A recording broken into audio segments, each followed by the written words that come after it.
মুত্তাকি সেই ব্যক্তি যে তার নিজের মুখের উপর লাগাম তৈরি করেছে, এটা হচ্ছে মুত্তাকি। সে ব্যক্তি মুত্তাকি যে তার নিজকে কন্ট্রোল করতে পেরেছে।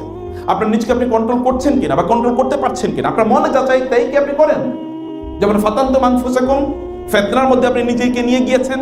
কিয়ামতের দিন আপনি বলবেন, আল্লাহ আমি তো বন্ধু বান্ধবের পাল্লায় পড়ে গেছি। আপনি কেন সেই বন্ধু বান্ধবের পাল্লায় গেলেন? তা আপনি ইউ হ্যাভ চোজেন ইট, আপনি নিজেকে চুজ করেছেন। ফাতানতুম আন, ফিতনার কাছে আপনি নিয়ে গিয়েছেন। এবং আপনি হয়তো বা নভেল উপন্যাস পড়ে কাটিয়ে দিয়েছেন, অমুকের বই এক নিঃশ্বাসে এক রাতে পড়া শেষ করতে হবে। পড়ার পরে কি পড়ছেন? পড়ার সময় একটু সুখ লাগে, এরপরে কি পড়ছেন কিছুই মনে নেই, কারণ এর মধ্যে কোনো সারবত্তাই নেই, কিন্তু আপনি সেটাই পড়েছেন। অথচ যেটা আপনাকে প্রত্যেকটা শব্দে আটকে দেবে সেই বইয়ের কাছে আপনি আসেনি নেই। যালিকাল কিতাবুন আনজালনাহু ইলাইকা মুবারাকুন, আপনি সেই কিতাবের কাছে আসেনি। এই পৃথিবীর সবচেয়ে সফল মানুষের জীবনীটা আপনি জানেন না। রাসূল সাল্লাল্লাহু আলাইহি ওয়াসাল্লামের জীবন এর চেয়ে সফল কে আছে?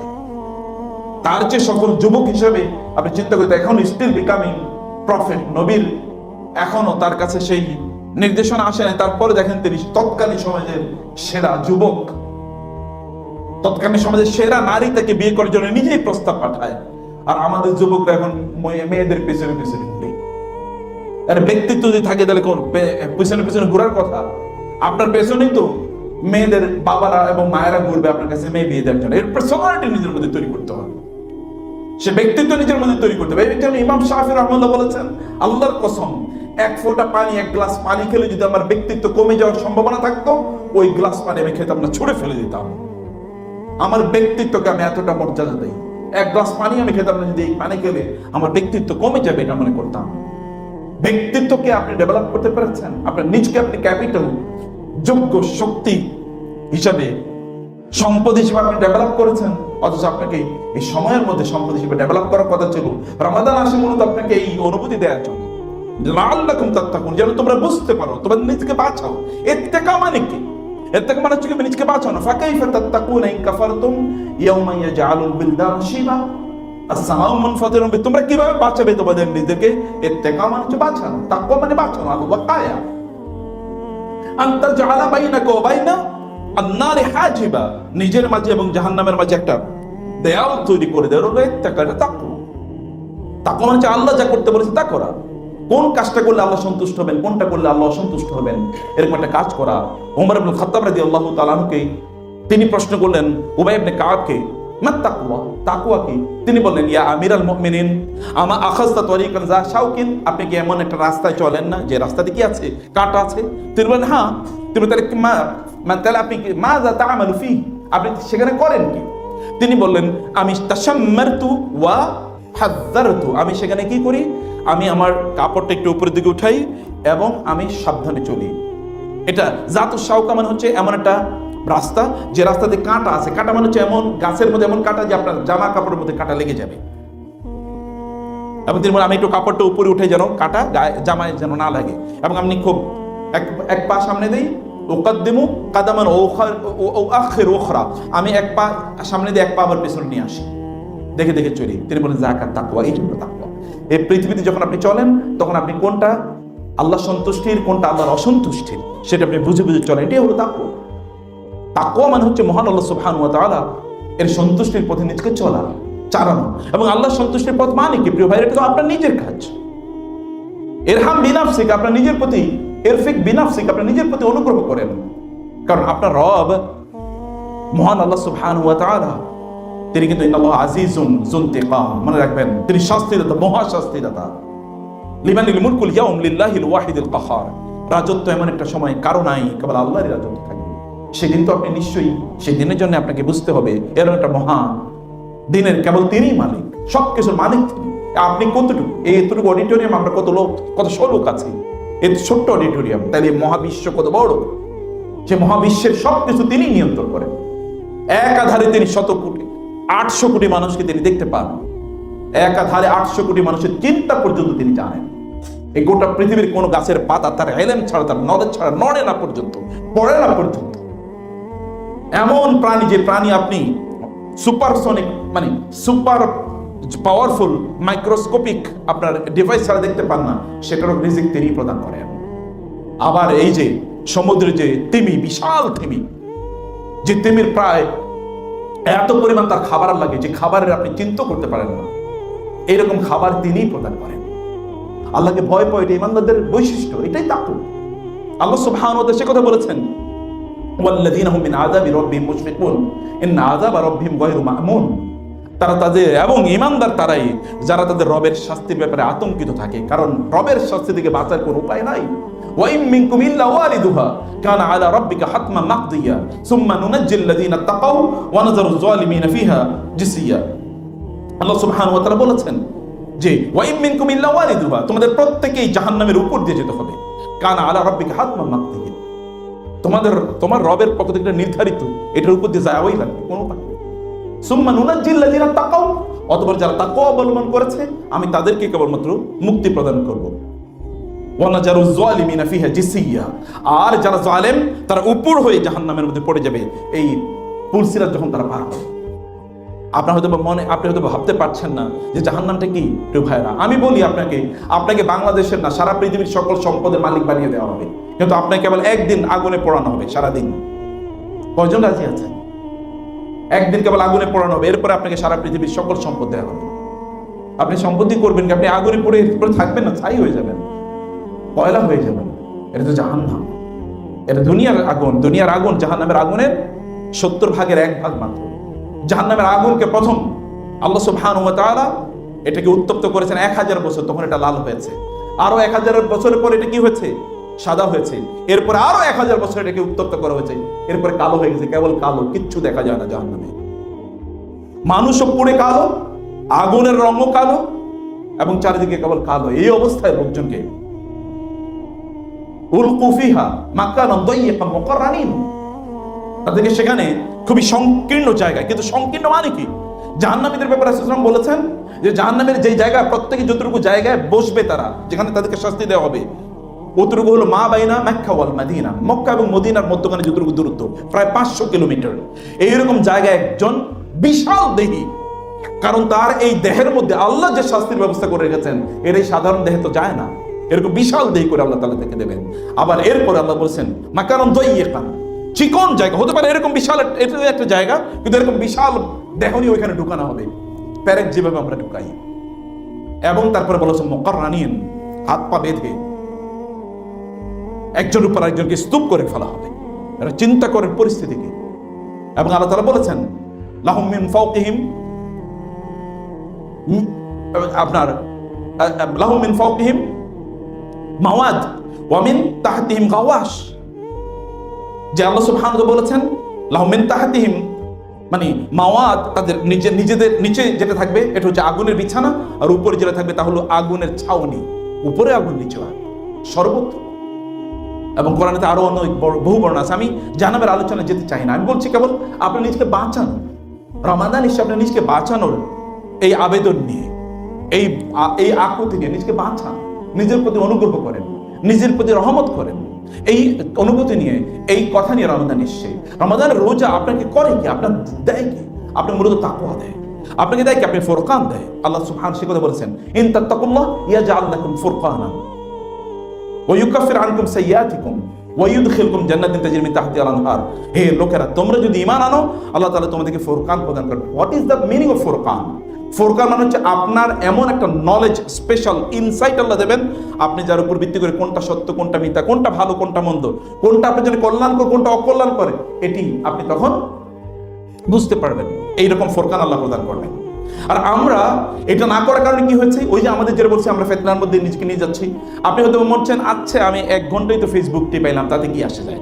এর মধ্যে কয়েকজন অশ্লীল নারীর ছবি আসলো, কিছু রিলস আসলো, কিছু শর্টস আসলো, যেখানে কেবল মানে অপ্রয়োজনীয় উপাদান, আপনি কেবল হাসছেন, খিলখিলি আপনি হাসছেন, অথবা ওটা থেকে আপনার মজা লেগেছে, আপনি হয়তো বুঝেন না ইন্টারনালি আপনার ব্লিডিং শুরু হয়ে গেছে, পচন ধরে গেছে অলরেডি, ক্যান্সার এখানে ডেভেলপ করেছে অলরেডি, আপনি তো বুঝেন নাই। এবং এর মধ্যে কি হচ্ছে? এরপর আল্লাহ তাআলা কি বলেছেন?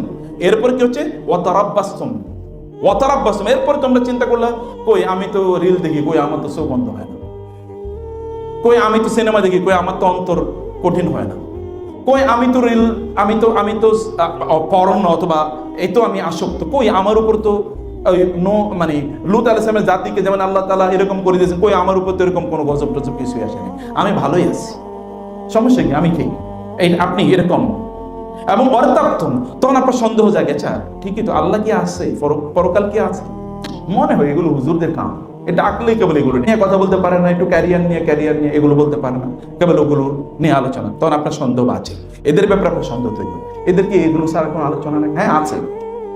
আমি এখন বিজনেস নিয়ে কথা বলবো, আমি কি এখন দুনিয়ার আপনার ক্যারিয়ার নিয়ে কথা বলবো, সেটা বলতে পারি, কিন্তু এটা তো সে আলোচনার সময় না। সব কথাই তো বলতে হবে, ক্যারিয়ার কথা তো সবাই বলে, ক্লাসে, বাইরে, বন্ধু বান্ধবরা, আপনার নিজেও, পিতামাতা, সবাই তো একই কাহিনী, কিন্তু মূল ক্যারিয়ার কোথায় আপনার? সেই ক্যারিয়ার আপনাকে বাঁচাবে কে? আপনি 5 বছর পড়তেছেন, এরপরে 20 বছর ভালো থাকার জন্য, এরপরে যেটার কোনো আদি অনন্ত নাই, সেটার জন্য কে ভালো, সেই ভালো থাকার জন্য কে ক্যারিয়ার ডেভেলপ করবে? ক্যারিয়ার আখিরাত কেন্দ্রিক তৈরি করা দরকার, করুন এবং করেই দেখেন। আপনি ইবনে সিনা হবেন, ইবনে সিনা তো মেডিকেল সায়েন্সের ফাদার, ইবনে হাইসামরা তো কি সার্জারির ফাদার, সার্জারি যত এগুলো ইকুইপমেন্ট, ইনস্ট্রুমেন্ট তৈরি করছে মুসলমানরা, দেখাইছে এরকম। ফার্মাকোলজি মুসলমানরা ফাদার, দেখেন না মুসলমানরা ফার্মাকোলজির উপর কি পরিমাণ বই লিখে গেছে, এত পরিমাণ বই লিখেছে। রাসূল সাল্লাল্লাহু আলাইহি ওয়াসাল্লাম তিব্বে নববী বই পড়েন, দেখেন রাসূলের চিকিৎসা পদ্ধতি কি ছিল, দিস আর দেয়ার অলরেডি। এখন আমরা পিছিয়ে গেছি, আপনাদের এগিয়ে আসতে হবে। আমরা পিছিয়ে এই জন্য আপনারাও পিছিয়ে থাকবেন তা তো না, আপনাদেরকে এগিয়ে আসতে হবে। হ্যাঁ, ক্যারিয়ার ডেভেলপ করেন, কিন্তু ক্যারিয়ারটা যেন আখিরাত কেন্দ্রিক হয়, যেন তাকওয়াপূর্ণ হয়। আল্লাহ তাআলা আপনাকে এমন নলেজ প্রদান করবেন যেটা কেউ পড়াশোনা করে কোনোদিন অর্জন করতে পারে না। আল্লাহ সুবহানাহু ওয়া তাআলা আপনাকে দুনিয়াতে জান্নাত প্রদান করবেন, আখিরাত তো রয়ে গেছে। তিলকাল জান্নাতুল্লাতী নুরসু মিন ইবাদিনা মান কানা তাকিয়্যা ওয়া মা নাতানাজ্জালু ইল্লা বিআমরি রাব্বিক লাহু মা বাইনা আইদিনা ওয়া মা খালফানা ওয়া মা বাইনা যালিকা ওয়া মা কানা রাব্বুকা নাসিয়্যা। আল্লাহ সুবহানাহু ওয়া তাআলা তিনি সবকিছুর মালিক। আপনি যদি আল্লাহ তাআলাকে ভয় পান, ভয় করতে পারেন, আল্লাহ সুবহানাহু ওয়া তাআলা এই দুনিয়াতে আপনাকে জান্নাতে পরিণত করে দিবেন। আপনি দুনিয়াতে জান্নাতের ফিলিংটা আপনি পাবেন। আল্লাহ সুবহানাহু ওয়া তাআলা আপনার শরীর, আপনার মন, আপনার মনস্তত্ত্ব আল্লাহ এভাবেই তৈরি করে দিয়েছেন। সম্মানিত ভাইরা, এই কারণে এরপরে লোকেরা কি করে, ওয়াগাররাতকুমুল আমানিয়্যু, এরপরে তোমরা বিভিন্ন ধরনের প্রত্যাশায় ঢুকে যাও। প্রত্যাশা কি? তুমি এবার স্বপ্নে দেখতে থাকো, আচ্ছা আমি কি নামাজ পড়িনি, আমি তো মাঝে মাঝে নামাজ পড়ি, আমি তো মাঝে মাঝে রোজা রাখি, আমি তো জুমার নামাজ পড়ি, আমি তো কোরআন পড়ি, আমি তো মুসলিমদের ঘরে জন্ম নিয়েছি, আমার নাম তো আব্দুল করিম, আমার নাম তো আব্দুল সালাম, আমার নাম তো ফাতেমা, আমার নাম তো আসিয়া, তা আমি জাহান্নামে কেন যাব? আমি জান্নাতে না গেলে কে জান্নাতে যাবে? চিন্তা করে দেখেন আমাদের প্রত্যেকের অবস্থা এরকম কেন? আমরা প্রত্যেকে এরকম ভাবি, আমি জান্নাতে না গেলে কে জান্নাতে যাবে, আমি জান্নাতে যাব। এবং ইহুদিরা তাই বলতো, লান তামাসসানা নারু ইল্লা আইয়ামা মা'দুদা, জাহান্নামে আমরা যাব না, গেলেও অল্প কয়েকদিনের জন্য যাব, অল্প কয়েকদিনের জন্য। তারা মনে করে তারা তো এলিট ক্লাস, ব্লু ব্লাড। নাহনু আবনাউল্লাহি ওয়া আহিব্বা, we are the sons of Allah and his friends. ইহুদিরা এই দাবি করতো, এখন ইহুদিরা একই দাবি করে, এবং এই কারণে তারা মুসলমানদেরকে হত্যা করে, এবং তারা মনে করে আমাদের তো জান্নাত তো আমাদের বাপদাদার সম্পত্তি, অথবা আমরা ওইখানে যাবই, উত্তরাধিকার সূত্রে আমরা এটা পাবই। কিন্তু আপনি কি ওটা মনে করছেন? আপনি কি মনে করেন না? আচ্ছা, এটা অ্যাটম কি? আল্লাহ সুবহানাহু ওয়া তাআলা বলেন নাই ফামাইয়া আমাল মিসকালা যাররাতিন খাইরান ইয়ারা যাররাতিন শাররান ইয়ারা? যাররা মানে কি? অ্যাটম কি দিয়ে দেখতে পাবেন? খালি চোখে আপনি অ্যাটম দেখতে পাচ্ছেন? দেখতে তো পাচ্ছেন না খালি চোখে। এই অ্যাটমের চেয়ে ছোট, যাররা মানে হচ্ছে অ্যাটমের চেয়ে ছোট জিনিস, সেটা কি? সেটা কেমনে দেখে? এইরকম জিনিস আপনি পৃথিবীতে কোনো যন্ত্র আবিষ্কার করতে পারেন না যাতে আপনি ভিজুয়ালাইজ করবেন, কিন্তু আল্লাহ সুবহানাহু ওয়া তাআলা তার মিজানে ওই কাজগুলো কিন্তু আল্লাহ তাআলা দেখিয়ে দেবেন। আপনি দেখবেন, নিজে ভিজুয়ালাইজ করবেন সেদিন। এরকম একটি অবস্থা সেদিন আল্লাহ সুবহানাহু ওয়া তাআলা আমাদের জন্য তৈরি করে দেবেন। প্রিয় ভাইরা, সম্মানিত বোনেরা, সে কারণে আপনি নিজকে তাকওয়ার গুণে উন্নীত করেন প্লিজ। আমি আপনাদেরকে বলতে চাই, এবার সালফে সালিহিন সাহাবায়ে কেরাম রাদিয়াল্লাহু তাআলা আনহুম, তাদের অবস্থা কি ছিল? আল্লাহ তাআলা বলেছেন, ওয়ালাকাদ ওয়াসাইনা আল্লাযীনা উতুল কিতাব মিন ক্বাবলিকুম ওয়া ইয়্যাকুম আন ইত্তাকুল্লাহ। এবং সকল নবী রাসূলরা দেখেন ইয়া কওমি বলেছেন, ইয ক্বালা লাহুম আখুহুম নূহুন আখুহুম সালিহুন আখুহুম হুদুন আখুহুম শুআইবুন আলা তাত্তাকুন। সকল নবীদের বক্তব্য একটাই, যে তোমরা কি তাকওয়া অবলম্বন করবে না?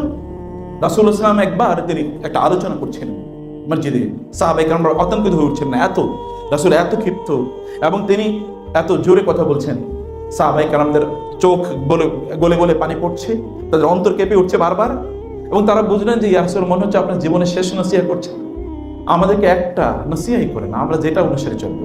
তিনি বলে, উসিকুম বিতাকওয়াল্লাহ, আল্লাহকে ভয় করো, আল্লাহকে ভয় করো। আমি তোমাদেরকে এই কথা বলছি।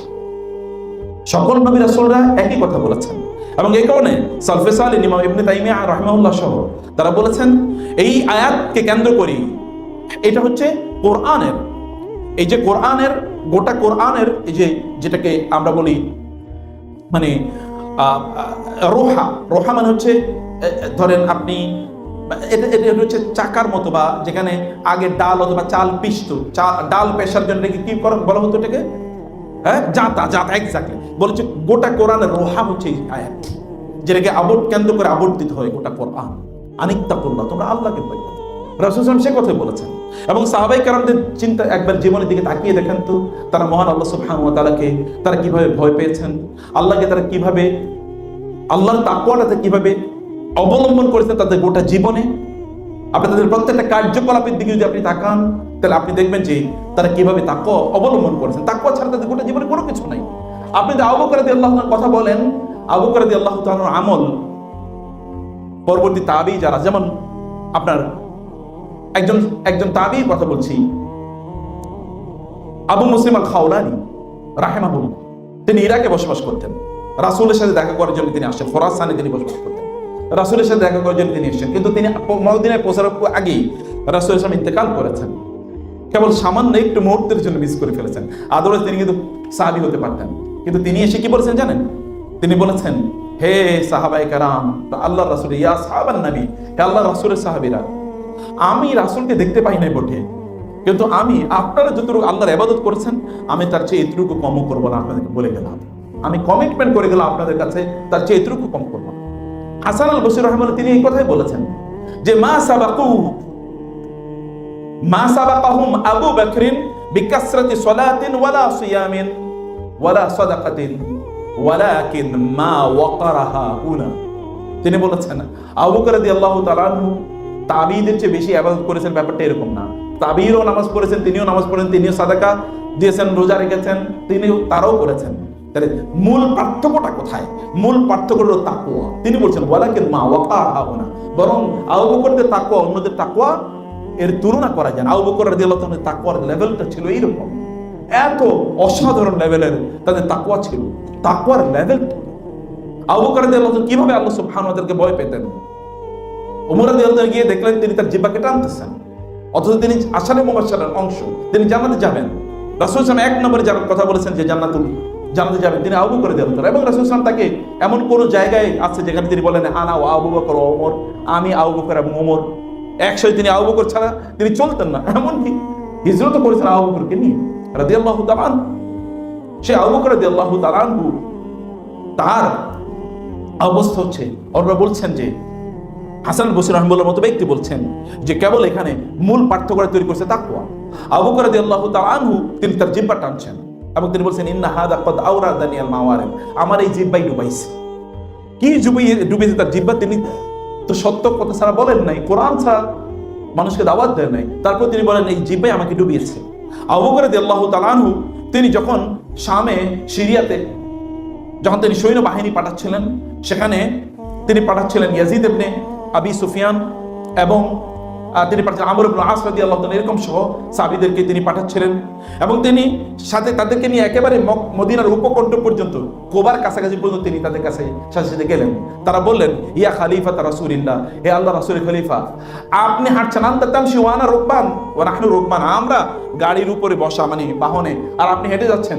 তিনি বললেন ইন্নী আহতাসিবু খুতায়া হাযিহি ফি সাবিলিল্লাহ, আমি এই যে হেঁটে আসছি না, আমি চাই আল্লাহ তাআলা কিয়ামতের দিন এটাকে আমার আমলের দাড়িপাল্লায় দেখ, আমি এটাকে সওয়াব হিসেবে চাচ্ছি। চিন্তা করেন আবু বকর তিনি কিন্তু জান্নাতে যাওয়ার সুযোগ, যত বড় পরীক্ষা তত বড় মনে রাখবেন। আপনার জীবনে পরীক্ষায় পড়েন নাই তার মানে আপনার লক্ষ্য প্রচন্ড ছোট। মানুষ কষ্ট করে দুনিয়ার জন্য করে, সে দুনিয়ায় উন্নতি করে, আখিরাতের জন্য সে আখিরাতে উন্নতি করে। যারা দুনিয়া এবং আখিরাতের জন্য, দুনিয়া এবং আখিরাতে রাজা হতে চায়, তাদের কষ্টের সংখ্যা বেশি, মাত্রা বেশি। দুনিয়ায় অন্যের জন্য আপনাকে কষ্ট করা লাগে। যারা দুনিয়ার জন্য দৌড়ায় তাদের দেখবেন সকাল থেকে রাত পর্যন্ত দৌড়ায়, আর আপনি দুনিয়ার জন্য দৌড়ান না, আখিরাতের জন্য দৌড়ান না। এটা কেমন মানুষ? ইয়াংদেরকে দেখলে যাদের কোনো কাজ নাই, কি করেন? পড়াশোনা করি। কয় ঘন্টা পড়েন? এবং পড়েন কি? ফেসবুকই পড়েন, একমাত্র পড়ার জিনিস। আর অন্যগুলো কতটুকু পড়েন কে জানে? কত ঘন্টা পড়ে আপনি? 24 ঘন্টা। আপনার নবীর 24 ঘন্টা ছিল, অথচ তার স্ত্রী ছিল একসাথে তো সর্বনিম্ন 9 জন ছিল একসাথে।